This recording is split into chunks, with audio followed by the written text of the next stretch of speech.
ഹരേ കൃഷ്ണ, എല്ലാവർക്കും നമസ്കാരം. അപ്പം നമ്മൾ ഇന്ന് മാർക്കറ്റിൽ പോയപ്പോഴത്തേക്ക് പപ്പായ കണ്ടായിരുന്നു.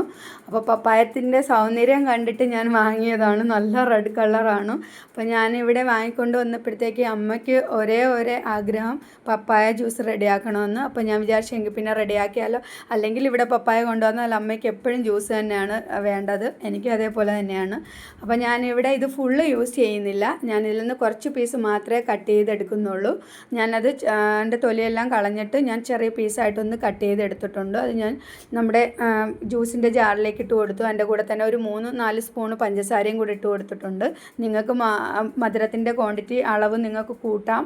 അപ്പോൾ ഞാനിവിടെ ഇതൊന്ന് കുറച്ച് വെള്ളം കൂടെ എടുത്തിട്ട് നന്നായിട്ടൊന്ന് അടിച്ചെടുത്തിട്ടുണ്ട്. അതിനുശേഷം പിന്നെ ഞാനിവിടെ 1 ലിറ്റർ പാല് തിളപ്പിച്ച് തണുപ്പിച്ച് ഫ്രീസറിൽ വെച്ചിട്ടുണ്ടായിരുന്നു, ഫ്രിഡ്ജിൽ തന്നെ തണുപ്പിച്ച്. അപ്പോൾ ഞാൻ അതും കൂടെ ഇതിലോട്ട് ഇട്ട് കൊടുക്കുന്നുണ്ട്. പിന്നെ കുറച്ച് വെള്ളവും കൂടെ ഒഴിച്ച് കൊടുക്കുന്നുണ്ട്. നന്നായിട്ട് ഞാൻ ഇതൊന്ന് അടിച്ചെടുക്കുകയാണ്. അപ്പോൾ നമ്മുടെ പപ്പായ ജ്യൂസ് ഇവിടെ റെഡി ആയിട്ടുണ്ട്. ഭയങ്കര സിമ്പിളാണ്, ടേസ്റ്റുമാണ്, ഹെൽത്തിയുമാണ്. അപ്പോൾ നിങ്ങളെല്ലാവരും ഒന്ന് ട്രൈ ചെയ്ത് നോക്കണം. ഫീഡ്ബാക്ക് അറിയിക്കണം, കമൻറ്റ് ചെയ്യണം, ഷെയർ ചെയ്യണം, ഫോളോ ചെയ്യണം, സബ്സ്ക്രൈബ് ചെയ്യണം. എപ്പോഴും നിങ്ങൾ കമൻറ്റ് ചെയ്യില്ല, എനിക്കറിയാൻ പറ്റില്ല എൻ്റെ റെസിപ്പീസൊക്കെ എങ്ങനെയുണ്ടെന്ന്. അപ്പം ഞാൻ ജ്യൂസ് കുടിച്ചു, നല്ല ടേസ്റ്റാണ്. Okay, by.